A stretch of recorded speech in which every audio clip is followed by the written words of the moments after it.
지난 이야기. 하나님께선 환상 가운데 아브람에게 큰 상을 주겠다 약속하셨지만 아브람은 자식이 없으니 무슨 소용이냐며 한탄하게 되는데 하나님께선 아브람의 자손이 그의 상속자가 될 것이라며 약속하셨고 아브람도 하나님의 약속을 믿었습니다. 어느 날 아브람의 아내가 아브람에게 자신의 종인 하갈을 내어주면서 사례 자신은 자식을 낳을 수 없는 몸이니 하갈로 인해 아브람의 자손을 이으라고 하죠. 그렇게 사례의 종 하갈은 임신을 하게 되었고 하갈은 교만해지게 됩니다. 그로 인해 하갈이 자신의 주인인 사례를 무시하게 되었고 이를 못마땅하게 여긴 사례는 하갈을 학대하였고 못 견딘 하갈은 도망가게 되었습니다. 도망 중에 하갈은 천사를 만나 자신이 낳을 아들의 이름을 이스마엘이라 짓고 자신의 주인에게 돌아가라는 말을 듣고 아브람에게 돌아가 이스마엘을 낳게 되는데 하나님께서 아브람에게 나타나 말씀하셨습니다. 너는 많은 민족의 조상이 될 것이며 이제부터 내 이름을 아브람이 아니라 아브라함이 될 것이다. 나는 너를 많은 민족의 조상으로 세울 거야. 내가 너에게 많은 나라를 이룰 후손들을 줄게. 내 후손 가운데서 많은 왕들이 나올 것이고 내가 너와 내 후손에게 내 약속을 영원한 계약으로 지키고 너와 내 후손의 하나님이 될 것이야. 그리고 몇 가지 계약을 말씀하시는데 첫째, 아브람과 그의 후손 모든 남자들은 다 할례를 받아야 했습니다. 아브라함의 집에 있는 모든 남자는 태어난 지 8일 만에 할례를 받아야 했으며 집에서 태어난 종이나 외국에서 사온 종도 포함되었죠. 혹시나 할례를 받지 않은 남자가 있거든 자기 백성 가운데서 제거할 것이라고 말씀하십니다. 둘째, 이제부터 아브라함의 아내 사례는 앞으로 사라라고 부를 것.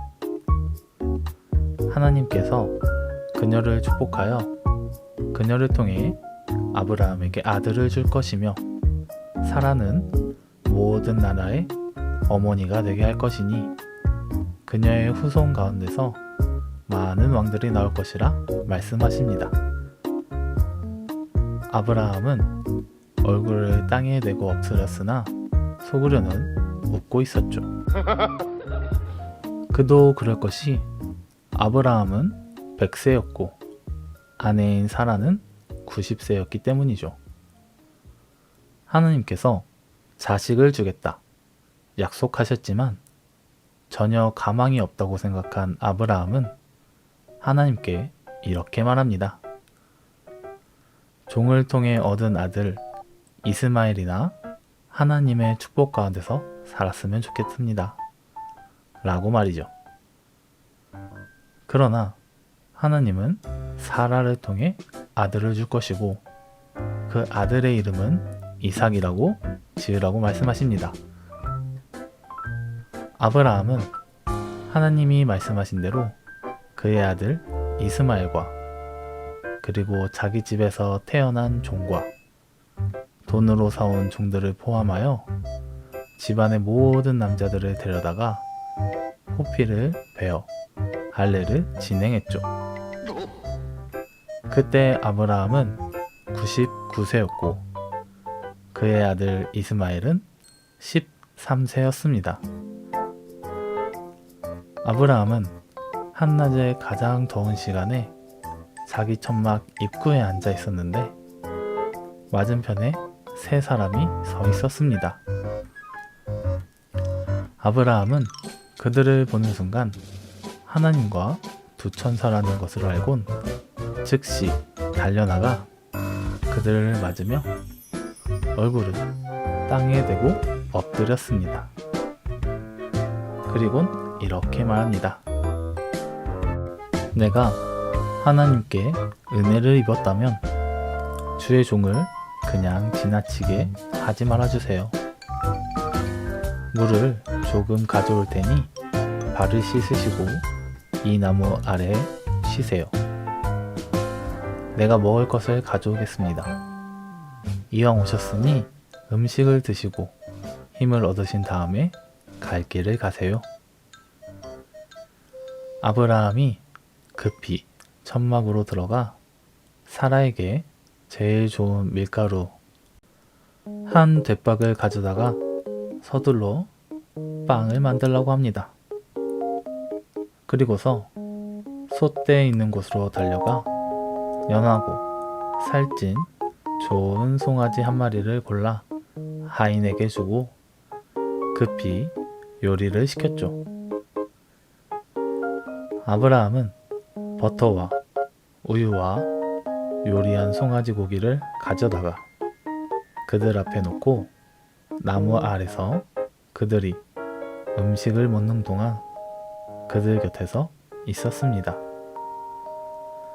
하나님께선 사라가 어디에 있느냐 하고 묻자 아브라함은 천막 안에 있다 대답하였고 내년 이맘때에 내가 반드시 너에게 돌아올 것이니 내 아내 사레에게 아들이 있을 것이다 라고 말씀하셨습니다. 이때 사라는 그 뒤 천막 입구에서 듣고 있었는데 혼자 속으로 웃으며 내가 어떻게 아이를 낳을 수 있을까 하고 중얼거렸습니다. 그도 그럴 것이 아브라함과 사라는 나이가 많았고 심지어 사라는 갱년기도 지났으니까요. 그때 하나님께서 아브라함에게 말씀하셨습니다. 누구인가? 누가 웃음소리를 내었는가? 어째서 사라가 웃으며 자신이 늙었는데 어떻게 아들을 낳을 수 있겠어? 하고 중얼거리는가? 나 하나님에게 불가능한 일이 있겠느냐? 내년 정한 때에 내가 너에게 돌아올 테니 사라에게 아들이 있을 것이다 라고 말씀하셨습니다. 사라는 두려워서 자기가 한 말을 부정하였고 자신은 웃지 않았습니다 하고 거짓말하였죠. 하지만 하나님께서는 아니다, 너는 웃었다 하고 말씀하셨습니다.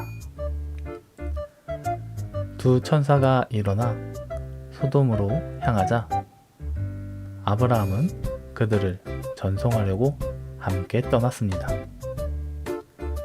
하나님께서 아브라함에게 말씀하셨습니다. 소돔과 고모라 사람들이 아주 악하여 큰 죄를 짓고 있다고 말이죠. 하나님께서는 소돔과 고모라로 가서 그것이 사실인지 알아보아야겠다 하시며 두 천사를 보내고 하나님께서는 아브라함과 함께 그대로 머물러 계셨죠. 그때 아브라함이 하나님께 질문합니다.